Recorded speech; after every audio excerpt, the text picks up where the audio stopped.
Hey, hacete cargo. Hacete cargo. Fíjese qué tremendo en esta historia Jesús confronta a sus discípulos de esta manera. Vamos a leer Marcos capítulo 6, versículo 30. Yo lo voy a leer en la Nueva Versión Internacional. Discúlpenme, pero es la que más comprendo y entiendo. Así que si quieren seguirlo aquí atrás en la pantalla. Dice así: los apóstoles se reunieron con Jesús y le contaron todo lo que habían hecho y enseñado. Y como no tenían tiempo ni para comer, pues era tanta la gente que iba y venía, Jesús dijo: vengan conmigo ustedes solos a un lugar tranquilo y descansen un poco. Así que fueron solos en la barca a un lugar solitario. Pero muchos de los que vieron salir los reconocieron y desde todos los poblados corrieron por tierra hasta allá y llegaron antes que ellos. Cuando Jesús desembarcó y vio tanta gente, tuvo compasión de ellos porque eran como ovejas sin pastor. Así que comenzó a enseñarles muchas cosas. Cuando ya se hizo tarde, se le acercaron sus discípulos y le dijeron: este es un lugar apartado y ya es muy tarde. Despide a la gente para que se vayan a los campos y pueblos cercanos y se compren algo de comer. ¿Qué le dijo Jesús? Denle ustedes mismos de comer. En otras palabras, háganse cargo, contestó Jesús. Eso costaría más de 6 meses de trabajo, objetaron. ¿Quieres que vayamos y gastemos todo ese dinero en pan para darles de comer? ¿Cuántos panes tienen ustedes?, preguntó. Vayan a ver. Después de averiguarlo, dijeron: 5 panes y 2 pescados. Entonces les mandó que hicieran que la gente se sentara por grupos sobre la hierba verde. Así que ellos se acomodaron en grupos de 100 y de 50. Jesús tomó los 5 panes y los 2 pescados y mirando al cielo los bendijo. Cuando partió los panes y se los dio a los discípulos para que se los repartieran a la gente, también repartió los 2 pescados entre todos. Comieron hasta quedar satisfechos y los discípulos recogieron 12 canastas llenas de pedazos de pan y pescado. Los que comieron fueron 5.000. ¿Cuántos dicen amén a esta palabra? Mire qué interesante esto, ¿no? Porque Jesús no solamente ve la necesidad en esa multitud, también de alguna manera Él confronta a sus discípulos para que dejen de mirar, ¿qué cosa? La escasez. Esos discípulos que venían a contarle a Jesús todas las maravillas que habían ocurrido. Esos discípulos que ministerialmente habían sacado un 10. Tenían un problema. Todavía miraban las cosas con escasez. Ellos de alguna manera calculaban el costo. Pero Jesús le hace asumir a ellos una responsabilidad espiritual frente al hambre, frente a la necesidad que tenía esa gente. Hermano, el reino, como dice este gráfico, el reino no avanza solo señalando los problemas, sino disponiéndose a ser parte de la respuesta. Y eso es lo que nosotros, usted y yo, somos para este mundo. Así como yo les decía al principio, de manera en chiste, que ustedes no me siguen en las redes, yo sí sigo a muchos de ustedes. Y muchas veces observo, y esto no es para juzgarlo, por favor, veo que muchas veces ustedes a veces en sus redes muestran ciertas situaciones de la realidad con cierta indignación de lo que pasa. Y bueno, es parte a veces de la reacción que usted puede tener. No le voy a decir, no lo voy a juzgar desde aquí, pero yo los veo, lo observo, porque eso me habla de qué le está pasando a usted. Antes, para conocer la vida de un hermano, ver qué le pasaba, teníamos que ir a la casa, estar ahí tomando unos mates y hablando. Hoy miro la red, miro su estado de WhatsApp y ya me enteré de todo. Y no está mal indignarse, no está mal hacer alguna conclusión de una situación en particular. Usted puede decir las cosas están mal, la economía está mal, el gobierno está mal, aquello está mal, y usted puede darme todos sus argumentos. Pero ¿sabe qué es lo que Jesús nos enseñó? Es que frente a los problemas que nosotros podemos ver, frente a la necesidad de un pueblo que está sufriendo, en muchos casos, hambre, tanto físico como espiritual, Jesús nos sigue confrontando con esta realidad, diciéndonos a nosotros, ¿qué cosa? El título, hacete cargo. Háganse cargo. Yo estoy acá, pero ustedes se van a tener que hacer cargo. Jesús le dijo a los discípulos, yo estoy acá. Yo veo a la multitud como ovejas sin pastor. Pero yo necesito que ustedes miren a la gente de otra manera y se hagan cargo de la situación. Estos hombres de Dios, estos apóstoles, discípulos, ellos regresaban en esa etapa intensa del ministerio, pero venían cansados, llenos de cosas seguramente para contarle a Jesús. Y Jesús mismo le propone a ellos ir a un lugar tranquilo.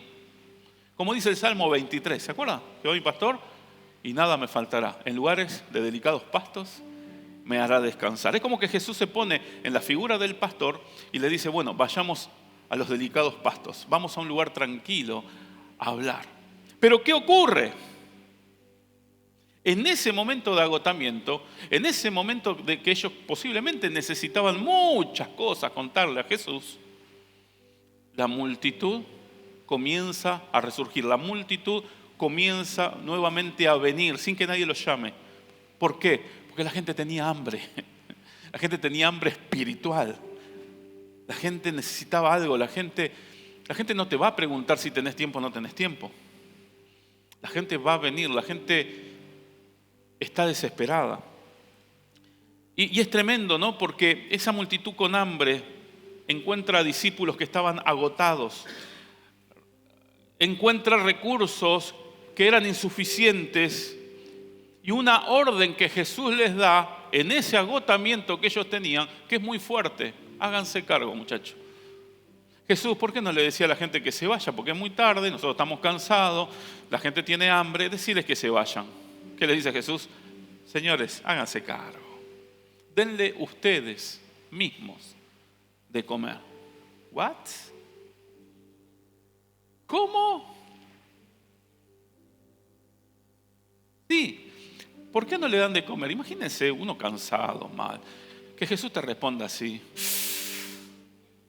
¿Nunca usted vino cansado de una situación y alguien lo confrontó y le dijo, hacete cargo?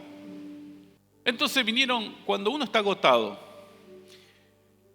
cuando uno tiene ganas de algo y ese algo no sucede, cuando uno tiene ganas de hablar, pero aquel que con quien vas a hablar y con quien vas a entablar ese diálogo, que puede ser tu autoridad o alguien que admiras mucho, encima de no poderte escuchar porque hay una situación que no deja que vos te sientes a escuchar, encima te dice, che, hacete cargo y dale de comer a esta gente. Imagínense, lo primero que comienza a resurgir de uno son las excusas. La famosa, estoy cansado, no me molestes, estoy cansado, estoy agotado. Y entonces comenzaron esas excusas. Jesús, a ver, lo que vos estás pidiendo es imposible. Necesitamos al menos juntar el dinero de 6 meses de trabajo. Vaya a saber qué sueldo era aquel. Pero en aquel tiempo no había una gran ocupación. Calculá 6 meses de trabajo. Bueno, calcule usted 6 meses de trabajo. Imagínese que usted no gaste en nada y su salario o lo que usted percibe mensualmente lo guarda por 6 meses. Sin pagar ni alquiler, ni impuestos, ni servicios, ni comida de usted, ni nada. Imagínese, ya tiene el costo en su cabeza.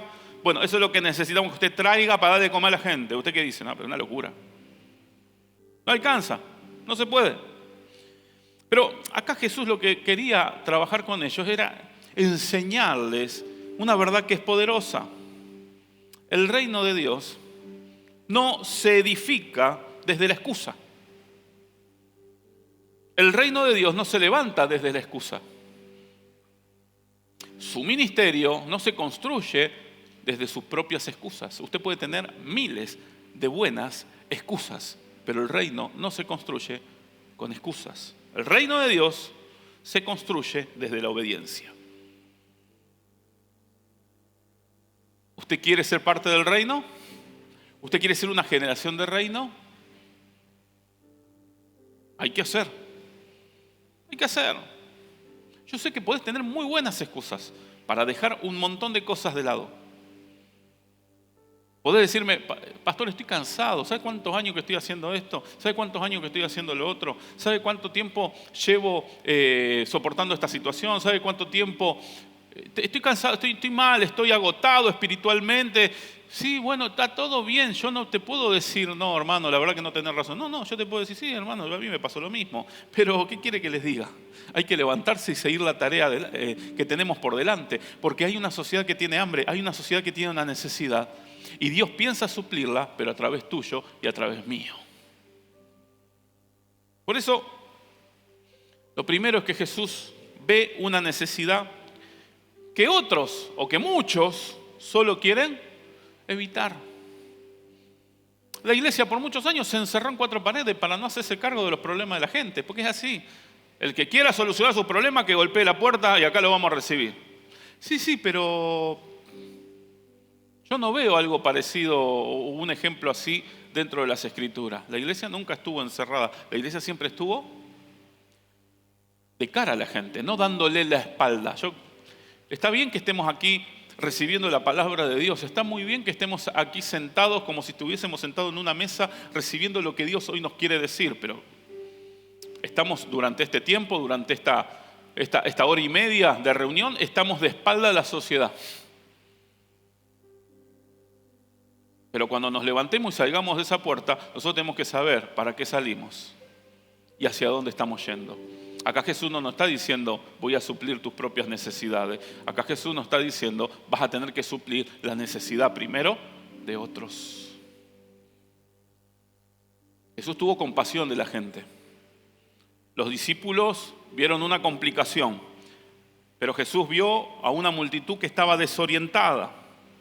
Los discípulos vieron que había un problema lógico, pero Jesús los vio como ovejas que no tenían pastor. Fíjese la visión diferente que a veces tenemos de las mismas cosas. Porque antes de darle el pan, antes del pan, Jesús comienza a discernir el estado del alma de la gente. Que el verdadero ministerio, hermano, no empieza con organización, sino que comienza con compasión. Si no hay compasión, no hay organización que después lleve adelante su cometido. Lo primero que nosotros tenemos que descifrar es cómo está el alma de la gente. Yo hablando con algunos amigos, simplemente le enseñaba cómo uno se sienta y cómo uno se pone a escuchar a la gente. Y yo les decía algo que aprendí: cuando escucho a alguien, primero tengo que saber quién es ese alguien.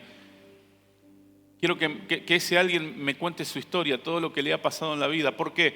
Porque yo no puedo desprenderme del alma de la gente, porque todo lo que hace después la gente es una reacción, no frente a diferentes situaciones, sino que cuando reacciona, de alguna manera está vomitando todo su pasado. Y tengo que entender, tengo que comprender. No puedo esperar de un alma que está enferma que salga algo sano.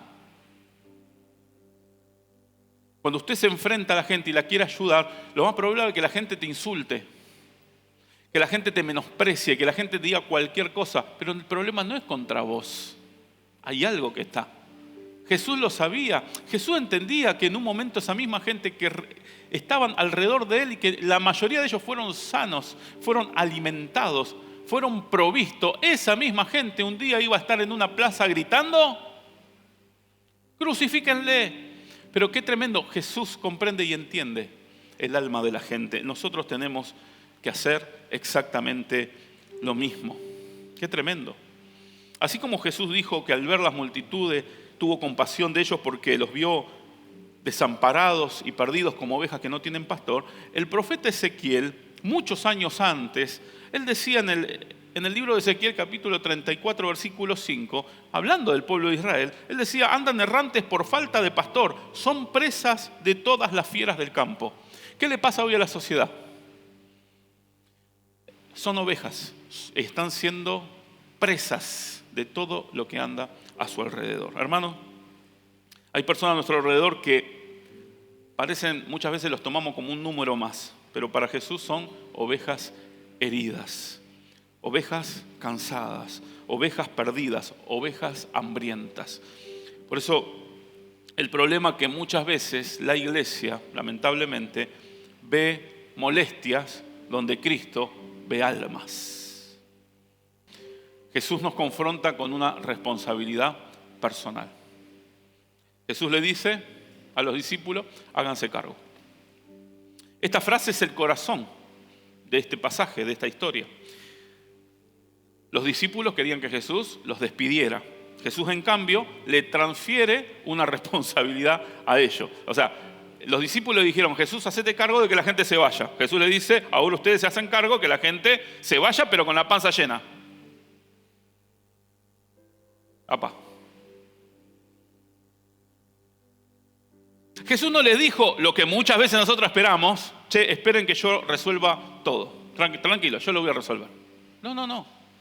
No, Jesús no responde así. Jesús le dice: muchachos, háganse cargo. Hermano, no alcanza con diagnosticar la necesidad. Tenemos que involucrar nuestras manos, tenemos que involucrar nuestra fe y tenemos que involucrar nuestra obediencia en lo que Dios quiere hacer en este tiempo. Por eso Santiago escribía en esa magnífica carta tan pequeña pero tan llena de tantas verdades. Él decía en Santiago capítulo 2 versículo 15, dice: si un hermano o una hermana están desprovistos de ropa o de alimento diario y uno de ustedes les dice que les vaya bien, abríguense y coman hasta saciarse, pero no le da lo necesario para el cuerpo, ¿de qué servirá?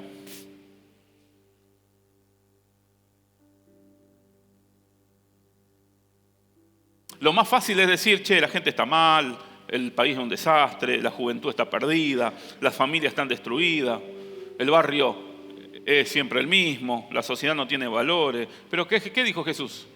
Háganse cargo. Háganse cargo.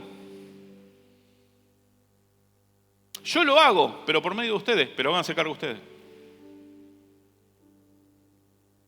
A ver, no solo hablemos del hambre, no solo describamos la crisis, no solo critiquemos la oscuridad o las tinieblas, sino seamos nosotros la respuesta, hermano, para esta sociedad, para este tiempo, para el lugar donde estamos.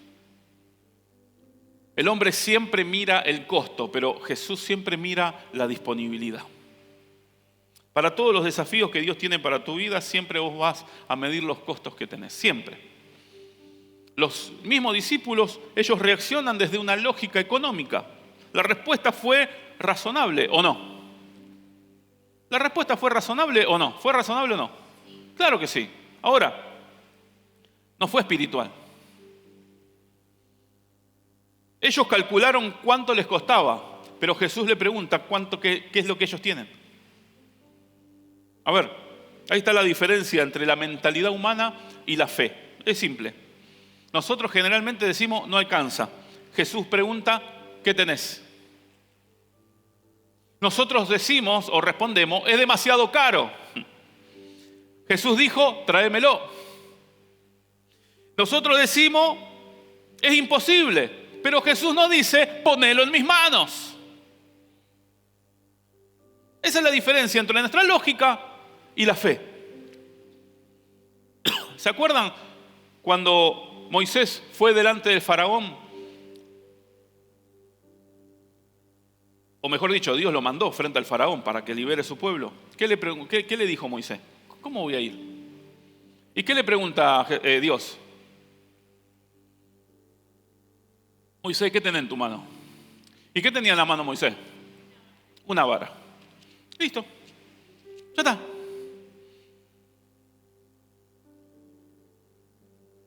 ¿Se acuerdan cuando Eliseo se enfrenta a esa viuda que le viene a decir: mi esposo era un profeta que estaba a cargo tuyo, él murió y ahora vinieron los acreedores porque dejó deuda, era un profeta endeudado, dijo, dejó muchas deudas, y ahora viene el acreedor para llevarse a mis hijos como esclavos.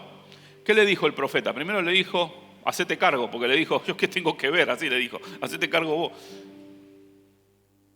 Bueno, pero la mujer se quedó ahí como diciendo, está bien, yo me hago cargo, pero deme una orden, dígame qué tengo que hacer. Y el profeta le pregunta, ¿qué le pregunta? ¿Qué tenés en tu casa?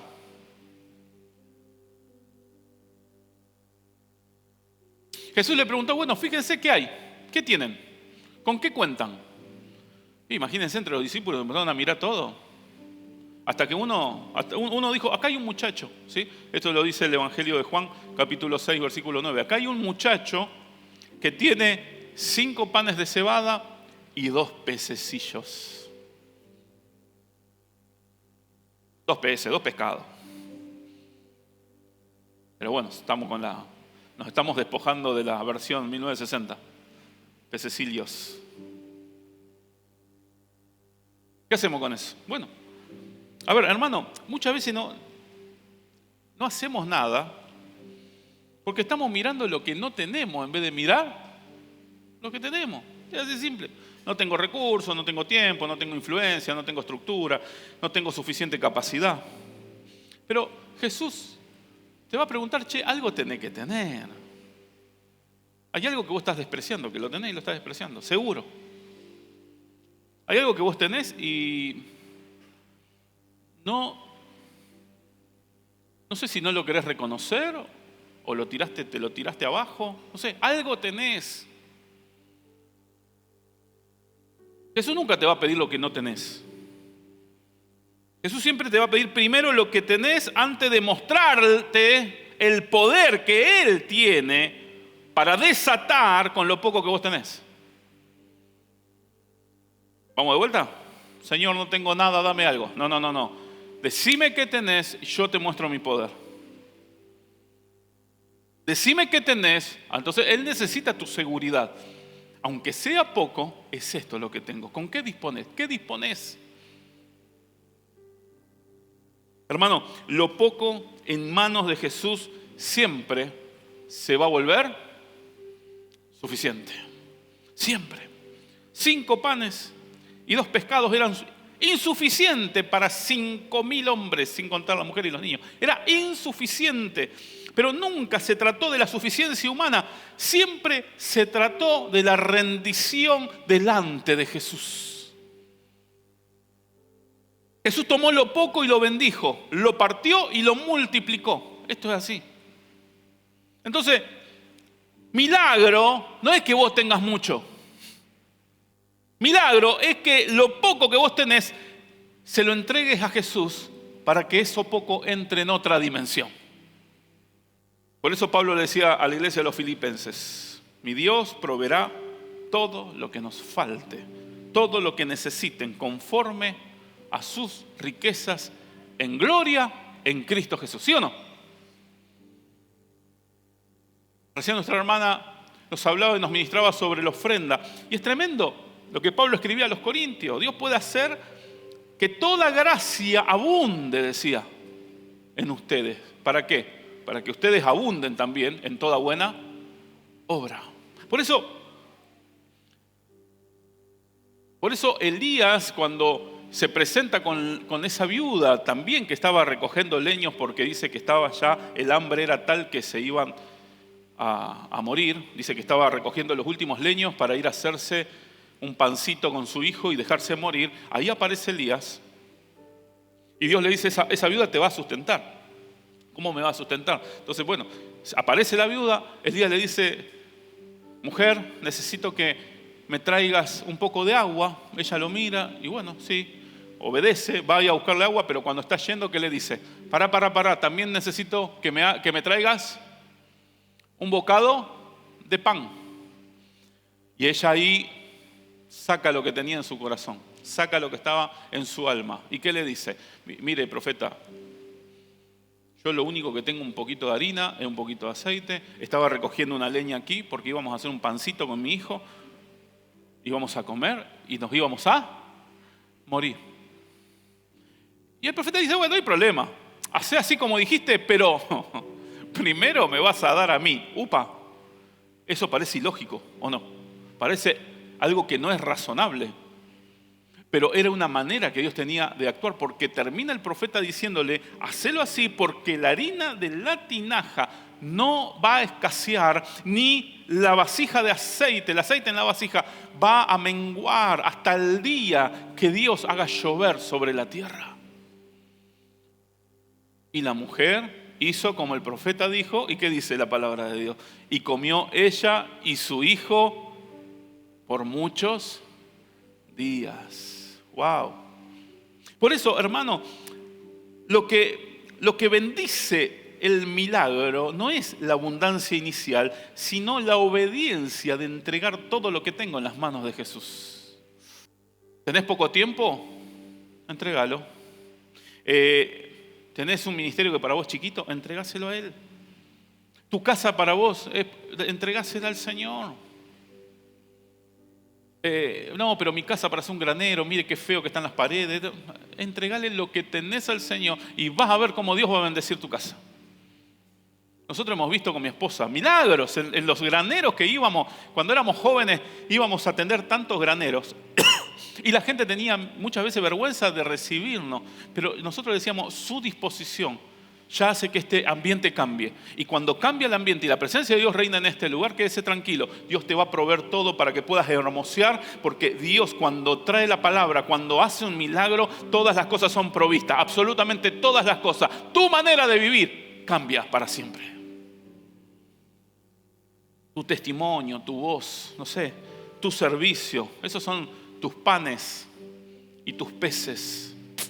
En manos de Jesús, eso alcanza y eso se multiplica.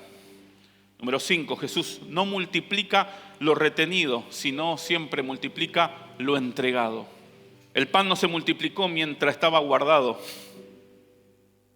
Había un joven que lo tenía guardadito, ¿sí o no? Está bien, era su sustento, era su comida, pero ese pan no se multiplicaba mientras estaba guardado. Se multiplicó cuando fue puesto en las manos correctas, en las manos del Señor. Muchos quieren multiplicación sin entrega. Muchos quieren resultados sin obediencia. Muchos quieren impacto sin sacrificio. Bueno, el principio del reino sigue siendo el mismo. Lo que no se entrega no se multiplica. Ya está. Lo que no se entrega no se multiplica. Jesús dijo, den y se les dará más. Es un principio.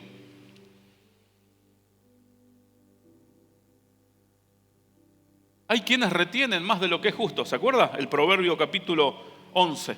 Hay quienes retienen más de lo que es justo y vienen a pobreza. Pero el alma generosa será prosperada. Hay cosas que Dios quiere multiplicar, pero primero tiene que pasar por el altar de la entrega. Tenés que entregarte. Cuando hablamos de entregarte a Cristo, entregarse a Cristo no es una decisión de 1 minuto, ni de 2 minutos, ni de 3 minutos. Es una decisión y un proceso de toda la vida. Jesús no tiene problema, Jesús alimenta a la multitud, pero Él es tremendo. Él usa a sus discípulos como canales. Señores, Dios quiere bendecir a esta ciudad, Dios quiere bendecir a este país, pero quiere usarnos a nosotros como esos canales de multiplicación, aún en medio de la escasez. El milagro lo hizo Jesús, pero la distribución fue a cargo de sus discípulos. De la misma manera, esto es hermoso. Jesús podría haber hecho, si Él quería, podía pedirle que los ángeles tiraran panes del cielo. No maná, panes. ¿Jesús podría haber hecho o no? Pero ¿por qué no lo hizo? Porque Él decidió involucrar a esos cansaditos que tenía alrededor, llenos de excusas, calculadores y lógicos, pero Él le quería enseñar algo. Señores, es con ustedes, así, malhumorado como están, así a veces enojados, a veces tirándome las excusas necesarias. No importa, yo los quiero a ustedes. Ustedes van a ver el milagro que hoy voy a hacer en su casa, en su familia y en este pueblo. Porque Dios no solamente quiere bendecir a la gente, sino quiere formarnos a nosotros en ese despliegue de bendición. Dios sigue alimentando multitudes, pero lo va a hacer a través de usted y a través de mí. La pregunta no es solo si Jesús tiene poder para hacerlo. La pregunta es si nosotros estamos dispuestos a repartir aquello que Dios ha bendecido. Dice la palabra de Dios, Él ya nos bendijo con toda bendición espiritual en los lugares celestes. La pregunta es, ¿estamos dispuestos nosotros a repartir esa bendición alrededor con todos los que están a nuestro alrededor, a todos los que están al lado nuestro? Terminamos con esto. Cuando obedecemos, no solo alcanza, sino que sobra. Hermanos, después de que todo comieron hasta quedar satisfechos, así dice la Biblia, dice que recogieron 12 canastas llenas. Algunos dicen que una canasta se la llevó cada uno de los discípulos.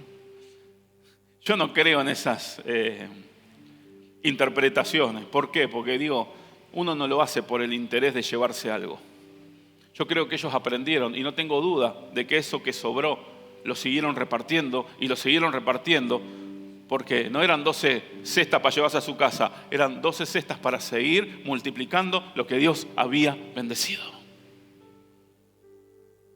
El reino de Dios no trabaja con lo justo, no. Mire, yo me acostumbré a una iglesia que era todo justo. Yo era, como siempre le conté, aparte de la oveja negra que tocaba la batería.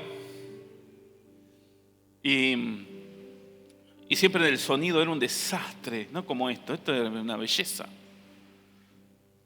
Teníamos los peores micrófonos, teníamos los cables que estaban todos rotos, teníamos la batería apenas que ahí tocaba y se caía, teníamos un piano más viejo que la injusticia. Y yo iba al líder de alabanza y decía, tenemos que comprar instrumentos. Y el líder me decía, anda, habla con tu papá. Y, sí voy, decía. Pero yo me acostumbré que todo era con lo justo. Era todo con lo justito. Listo, no se puede, aquello no se puede, aquello no. No. ¿Qué es lo justo? Esto es el reino de Dios. Hay abundancia de pan, hay abundancia de todo lo que necesitamos, porque para servir a Dios necesitamos siempre lo mejor. Hermano, cuando Jesús interviene, no solamente hay multiplicación, sino que hay satisfacción. Hay sobreabundancia. ¡Qué tremendo! Aquel que puede hacer mucho más de lo que pedimos o entendemos según el poder que actúa en nosotros. David decía en el Salmo 23 algo tremendo, ¿no? Después de pasar el valle de muerte, tu vara y tu callado me infundirán aliento. Él decía algo tremendo, mi copa está rebosando. Siempre la copa del Señor va a estar rebosando. Siempre va a sobrar donde uno esté. Yo me prometí algo en medio de la escasez. Donde yo esté tiene que haber abundancia, porque yo creo en un Dios que lo hace todo en abundancia y en sobreabundancia. Por eso, cuando obedecemos a Jesús, dejamos de vivir bajo la ley de la escasez y comenzamos a experimentar la provisión del reino de Dios. Yo quiero que en este día tú puedas abrazar esta palabra. Yo no sé en qué momento, seguramente muchos me dirán, el momento que estamos atravesando es malo. Hay recesión económica, hay un momento donde parece que no conseguimos trabajo, se están cerrando puertas de trabajo, pero yo quiero abrirte la puerta del reino. Hermanos, hay abundancia para los hijos que obedecen, los hijos que se levantan, los hijos que caminan en el propósito de Dios. De alguna manera Dios va a proveer, de alguna manera Dios lo va a hacer, porque lo poco que hoy vos tenés en las manos del Señor se va a multiplicar, se va a multiplicar, se va a multiplicar. Por favor, póngase en pie. La multitud tenía hambre, los discípulos excusas, pero Jesús tenía una palabra. Cuando vos veas la necesidad frente tuyo, cuando vos tengas las excusas, entre medio de la necesidad y de las excusas está la palabra. ¿Qué dice la palabra? Hacete cargo.